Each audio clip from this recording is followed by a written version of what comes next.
Debate continues about whether information can be lost in a black hole. For example, suppose we have a book and an apple pie with the same mass. We drop one of them into a black hole. Does the black hole preserve the information about which one it was?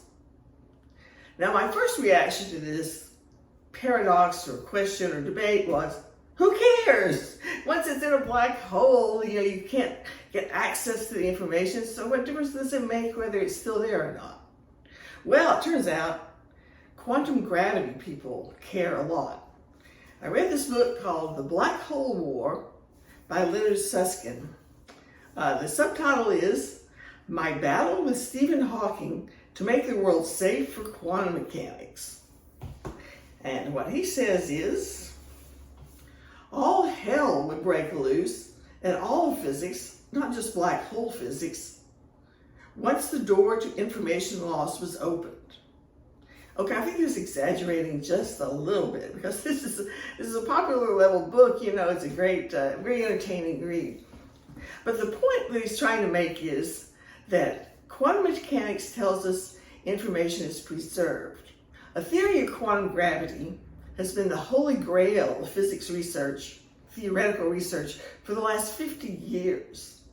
That's because all the other forces are described by quantum theories, but gravity is left out. It's a lot harder. There are two camps of people working on quantum gravity theory. Most of them come from a background of quantum physics. I think it's fair to say that Leonard Susskind is their leader. String theory is the most popular theory so far. Now, the other camp is much smaller. They have a background in general relativity, which is Einstein's theory of gravity. That's our current best and brightest theory of gravity. Now, the quantum theory people think quantum theory is rock solid. We just have to change relativity and make it fit into the quantum theory. Whereas the people who come from relativity say, no, we're not so sure about that. We think quantum mechanics probably needs at least as much of an upgrade as relativity does. Now, black holes are interesting because Stephen Hawking calculated that eventually every black hole will evaporate into Hawking radiation. This radiation is characterized by a temperature, and as the hole gets smaller, the temperature rises and it radiates faster and faster. So right now, all the black holes that we know of are radiating at a very slow rate. In fact, they're absorbing heat from the microwave background radiation at a higher rate than they're emitting the Hawking radiation. So it's going to take a very long time for them to evaporate. But eventually, when they get down to a very small mass left, then they're just going to blow up into a nice explosion. Well, that thermal radiation is not able to contain any information about what fell into the black hole, say a book or a black hole or whatever. Now let's take a look at information in Newtonian physics, because that's the simplest case. We can see that if we have two billiard balls colliding, if we neglect friction, we can take a movie, we can run it backwards, and it works just as well. All of the dynamical equations of physics, of Newtonian physics, are perfectly reversible. Just change time to minus time. It works just as well. The second law of thermodynamics is the only thing that's not time symmetric. Entropy always increases, or at least stays the same. It never decreases. And that's possible only because the universe started in a very low entropy state at the Big Bang. So the entropy keeps on increasing. And we understand that to be just a statistical theory. It's not impossible for entropy to decrease, but it's so improbable that we never see it. Now, Susskind tells us that quantum mechanics is just as reversible as Newtonian mechanics, because all kinds of interactions in quantum mechanics are described by something called an S matrix. The S stands for scattering. A lot of particles come into an interaction, and a lot of particles go out, run the reaction backwards and get the same thing in the other direction, just the same as the billiard balls in Newtonian mechanics. Now let's think about chemistry for a moment. The way we learn chemistry, all reactions are reversible to some extent. It may be that the forward reaction is much faster than the reverse reaction, so we come to an equilibrium where it looks like it's just going one way.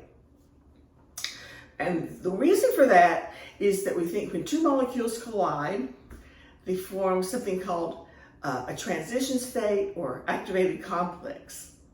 And this transition state has a certain probability of going back to form the reactants or going forward to form the products. So again, it's all probabilistic. And in principle, all the reactions could go backwards, at the same time. It's just very improbable. So suppose we burn a book, we throw a book into a fire, and it's in a contained, closed box. So we get some products. There's smoke and ashes and photons for the light given off. Now, in theory, we can measure the, in classical mechanics, we can measure the position and momentum of every particle. Or in quantum mechanics, we can measure the quantum state of all the products. And then we can calculate backwards and find out what the book says. Or in principle, that reaction could actually run backwards so that the fire spits out a book. Now let's think about tossing something into the black hole. Maybe we toss a book in. Can that book come back out? Well, according to general relativity, no. The book would have to travel faster than the speed of light to come back out of the black hole. Now suppose we were we found a theory where yes, and we see how that some kind of information can travel faster than the speed of light. That would make it much easier to understand Bell's theorem in quantum mechanics.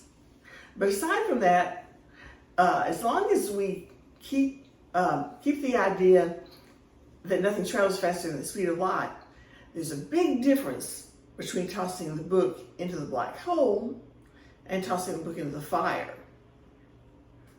We think that book is not going to come out of the black hole. So if it's not possible to reverse the reaction, then it's not necessary to preserve information. This doesn't prove that information has to be destroyed just because you can't get the book back out of the black hole. You can't travel faster than light. You can't reverse the reactions. But it does kind of open the door just a tiny bit. Now, Susskind wrote this book in 2008. And then 9 months ago, he did a video that said, we need to start over with string theory. That's the most popular theory of quantum gravity. He said, what we've done so far is great in mathematics. It has a lot of benefits, but it doesn't describe the universe we live in. We need something different.